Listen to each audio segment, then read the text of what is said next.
भोलेनाथ भोलेनाथ के जय हो। भक्ताली से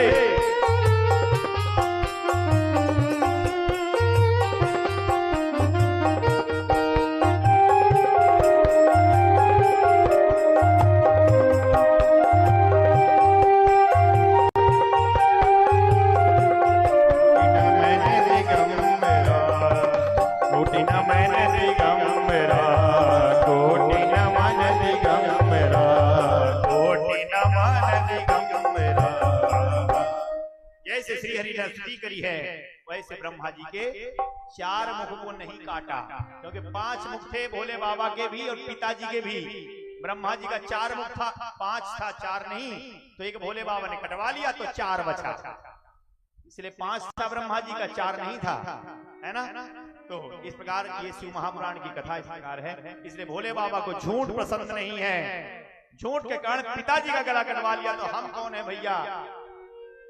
और आज व्यक्ति बात बात में झूठ बोलता है, बात बात में झूठ बोलता है, और ये सोचता है कि हम 1 लोटा जल चढ़ा देंगे तो भोले बाबा प्रसन्न हो जाएंगे, और एक झूठ बोलने के कारण पिताजी का गला कटवा लिया। लेकिन पिताजी से नाराज होने के बाद भी भोले बाबा ने पिताजी को नहीं त्यागा, फिर भी भोले बाबा पिताजी की गोदी में बैठते हैं। कैसे? पिताजी की गोदी, वटवृक्ष ब्रह्मा जी हैं, ब्रह्मा जी का सर है वटवृक्ष, और उनकी ये जटाएं हैं। जिस सर को काटा था वहां से कर्मनाशा नदी प्रकट हुई है, आप लोग जानते हैं, है ना। उसका जल जो है कभी शुद्ध नहीं रहता है, तो कर्मनाशा नदी की उत्पत्ति हुई, और वही ब्रह्मा जी का मुख जो है वही क्या बना है, वटवृक्ष, और उसकी जो जटा है ये ब्रह्मा जी की जटाएं हैं जो बरगद की। इसलिए वर्ष भर में एक बार पूजा होती है ब्रह्मा जी की वटवृक्ष की, है ना। वट सावित्री जिसे कहते हैं, एक दिन है ना, सब आप लोग है व्रत रखते हैं, पूजा करते हैं। तो फिर भी भोले बाबा पिताजी की गोदी में बैठते हैं, मतलब कह रहे हैं कि कितना भी नाराज हो जाओ बेटा अपनी माता पिता से, लेकिन कभी उनसे दूर मत होना। इसलिए भोले बाबा पिताजी की गोदी में बैठते हैं, मतलब पुत्र बेटा जो है माता पिता की गोदी, मतलब माता पिता के समक्ष चाहे बेटा कितना भी बड़ा हो जाए सियाना, लेकिन बेटा तो बेटा ही होगा। बोलिए माता पिता की जय हो। इसलिए भोले बाबा पिताजी की गोदी में रहते हैं, ब्रह्मा जी के वटवृक्ष के नीचे ध्यान लगाते हैं भोले बाबा, है ना। चलिए इस प्रकार अब आगे, जैसे ही कामदेव जलकर भस्म में है, देवी रति आकर चरणों से लिपट गई है, भोले बाबा को दया आ गई। भोले बाबा ने कहा देवी अब जो होना था वो तो हो गया, लेकिन चिंता मत करो, जब भगवान का द्वापर युग में पुनः अवतार होगा, बोले नंद के लाल की जय हो, तो उन्हीं के पुत्र के रूप में आपके पति का प्रागट्य होगा, जन्म होगा, जिनका नाम होगा प्रद्युम्न। तो कृष्ण तनय होई पति तोरा, और बचन अन्यथा होई न मोरा। कहते हैं कृष्ण का सबसे बड़ा पुत्र जिसका नाम होगा प्रद्युम्न, वही तुम्हारा पति होगा, तब तुम्हारा मिलन होगा। कब? द्वापर युग में। देवी रति बार बार चरणों में गिरकर भोले बाबा के आशीर्वाद लेकर देवलोक को चली जाती है, और सब देवता स्तुति करने लगते हैं। कर्पूर गौरम करुणावतारम संसार सारम भुजगेंद्रहारम। सभी भक्त वाले से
भोले द्वार तिहारे आते जो मुँह मांगी मुरादें पाते हैं। भोले द्वार तिहारे आते जो मुँह मांगी मुरादें पाते हैं।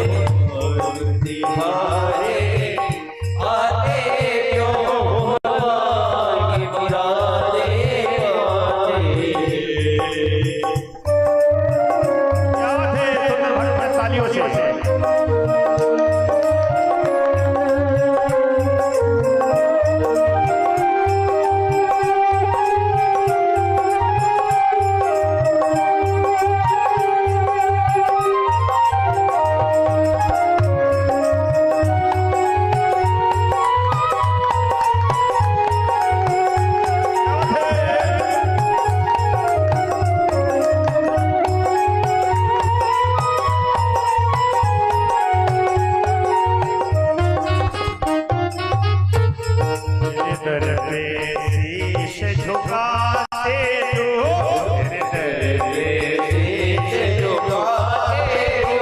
मुँह मांगी मुरादें